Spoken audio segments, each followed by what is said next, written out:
there's a lot of concern about inflation that it might, but that it's going to get to some crazy amount and all that kind of stuff. But interest rates, inflation is going up to a point now that it needs to be put under control, right? Otherwise, it'll get carried away and people won't be able to afford, like, price of a cup of coffee will get to $10 and, all of this kind of stuff. And we'll have, total societal collapse. In fact, once upon a time, there was a coffee strike where all the coffee farmers went on strike, where there was a coffee or all the coffee crops failed or something like that. And it was like a national, like a global productivity, crisis because nobody could work without their coffee.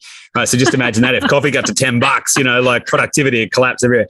But the point is, say, interest rates are going up to manage inflation, right? Yep. So we've got inflation because we had COVID and supply chain disruption, and then a war in Ukraine, which has caused more supply chain disruption, particularly for energy resources and stuff like that. Mm-hmm. So the governments have to put up the interest rate in order to manage inflation, to control inflation. Okay.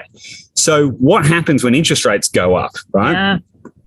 Now, the specific thing that happens with businesses, right, is the valuation of businesses goes down, right, which means that people don't want to be invested in those businesses anymore, because the reason mum and dad invest in shares is because they want to build their wealth. But actually, they're not the biggest cohort of people buying shares. The biggest cohort of people buying shares are institutional investors.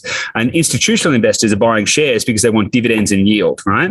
Yep. And the value of a business will always come down to the actual value of the net cash flow in today's terms, right? Mm-hmm. And the way that investors think about positioning their capital is where are they going to get the greatest yield on their money, right? Yep. And so when interest rates are really, really low, which means that if they were to lend the money out or do anything else with their money, they wouldn't get much for it. They have to invest wherever they think they're going to get the better yield. But as interest rates go up, the cost of capital is higher, i.e. if they're borrowing the money or if they want to lend it out or do these, the cost of capital is higher, and therefore it's less attractive to have it in businesses which have low margins, right? And so what tends to happen is inflation pushes up the cost of operating a business, right? So goods and services, wages are going up because, inflation is going up and there's a low unemployment, all that kind of stuff. So wages are going up, cost of materials is going up in businesses. So margins are getting squeezed in businesses, which means their actual cash flow, their productive output, the thing that investors want to pay attention to, is smaller, and also the cost of capital is going up, right? Yeah. So therefore, it becomes way less attractive for investors to be in businesses, right? Yeah. So that is why the share market is performing poorly, right? So that's why tech stocks have taken a bit of a hit and all of that kind of stuff, because they're concerned about the future value of the cash flows and all of that kind of stuff.